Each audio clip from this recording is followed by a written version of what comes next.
O meu nome é Norberto Kuhn Júnior, eu sou professor e a minha formação é em Ciências Sociais. Eu sou mestre em Sociologia e doutor em Ciências da Comunicação.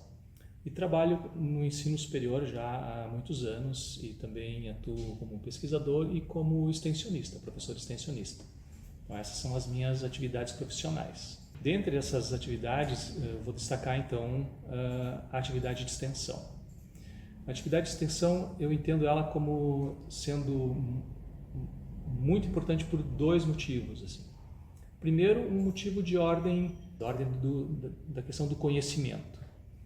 Quando a gente está no ambiente da universidade, a gente, enfim, tende a acessar esses conhecimentos a partir de um conjunto de repertório, né, que são os textos, que são as produções de pesquisa, que são as produções científicas, e isso vai contribuir para a nossa formação. Mas quando a gente tem a oportunidade de levar esses conhecimentos e esses repertórios que a gente acessa na sala de aula, quando a gente pode levar eles para o contato e para a relação e para o diálogo com a comunidade, a gente coloca esses conhecimentos, vamos assim dizer, em tensão com a própria realidade, em choque com a própria realidade. Então, a gente acaba com isso revisando o sentido e o lugar que esses nossos conhecimentos têm na prática, no mundo da vida. Né? Ou seja, a gente tira, então, aqueles saberes de uma ordem controlada, que é o ambiente da academia, e leva eles para a realidade. Então, acho que essa é uma sacada importante da atividade de extensão, que é propiciar, né, esse tensionamento daqueles conhecimentos que a gente produz na academia com aqueles saberes cotidianos, pragmáticos, né, desenvolvidos ali no dia a dia do trabalho, no dia a dia, enfim, das vivências das comunidades. Então, essa é uma questão. Mas acho que tem uma outra questão que é importante na atividade de extensão, que é ela nos faz, a partir do momento que a gente está em contato com a comunidade, essa atividade ela nos faz pensar sobre uma condição que é ética. Então, não é só uma questão epistemológica, uma questão de conhecimento, mas é também uma questão ética. Porque quando eu estou em contato com as comunidades, tensionando os meus saberes, eu também sou tensionado a me perguntar o que me importa, o que é importante, né, para a minha vida como pessoa, como cidadão e como pesquisador, como professor. Né? Então, essa dimensão ética ela é favorecida por esse diálogo que eu estabeleço com a comunidade. Né? Então, seriam essas duas questões que eu destaco assim, como central na atividade de extensão. A questão epistemológica da construção dos saberes e a questão ética, porque me coloca diante dessa condição de me perguntar o que me importa, o que nos importa, afinal de contas, né, no mundo. A atividade de extensão no qual eu estou envolvido atualmente, ele é junto com as comunidades indígenas, em contexto urbano, especialmente uma comunidade caigangue aqui de São Leopoldo, que é a comunidade Porfigá.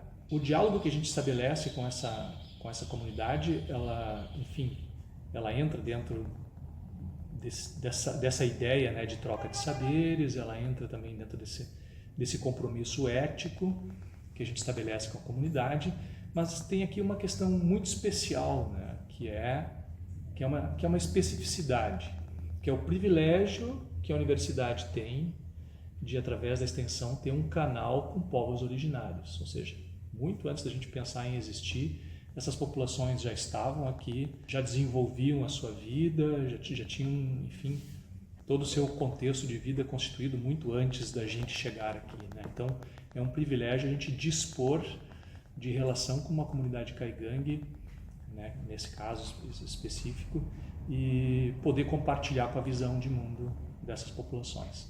Obviamente que essas populações, elas enfrentam hoje, especialmente os jovens, eles enfrentam um dilema, né? Que é, ao mesmo tempo que eles precisam se apropriar dos nossos códigos e dos nossos repertórios para poder viver bem, né, na sociedade onde eles estão inseridos, ao mesmo tempo eles, à medida que se inserem e se apropriam dessas nossas lógicas, eles são acusados de deixarem de ser indígenas. Então eles precisam viver com esse dilema, né? Eles precisam se apropriar e eles também fazem questão então de não serem assimilados, de seguirem sendo o que são, defendendo a sua identidade, defendendo a sua cultura. Olha que bacana que é isso. Isso significa que no contato através desse projeto de extensão, a gente está diante da possibilidade da pluralidade, da diversidade. Nesse caso, a universidade ela se faz mais universidade ainda na possibilidade de dialogar com essas populações. Nesse caso, a diversidade e a pluralidade elas são algo importante para nós. No entanto, essas populações, no caso brasileiro, mas eu acho que não é diferente na América Latina, essas populações, à medida em que elas são assimiladas e passam a viver nessa nossa sociedade, eles passam a viver também numa situação que eu vou chamar assim, é uma condição dinâmica, mas ela é fortemente marcada pela vulnerabilidade e, em muitos casos, pela exclusão, pelo não reconhecimento.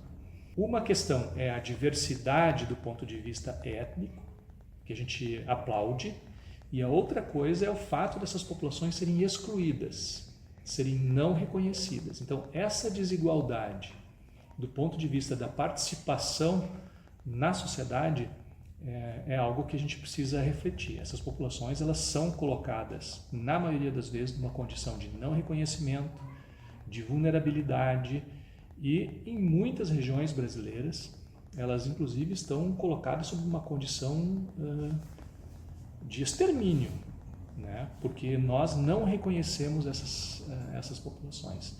Então, essa desigualdade gerada a partir de uma lógica que tenta impor só o nosso mundo, eu diria assim, essa desigualdade a gente tem que pensar, né? Identificar esses elementos que são de ordem econômica, que são de ordem política, que são de ordem cultural e que colocam essas populações numa condição de inferioridade, né? São colocadas numa condição, os nossos esquemas classificatórios, elas não são reconhecidas, não são tidas como dignas. Essa diferença e essa condição desigual diante da possibilidade de um viver bem é que penso nós precisamos assim ter um compromisso epistemológico, ou seja, tentar conhecer por que isso acontece, e também eticamente, né? Se perguntar, bom, é isso que nós queremos, é isso que a sociedade quer com relação a essas populações.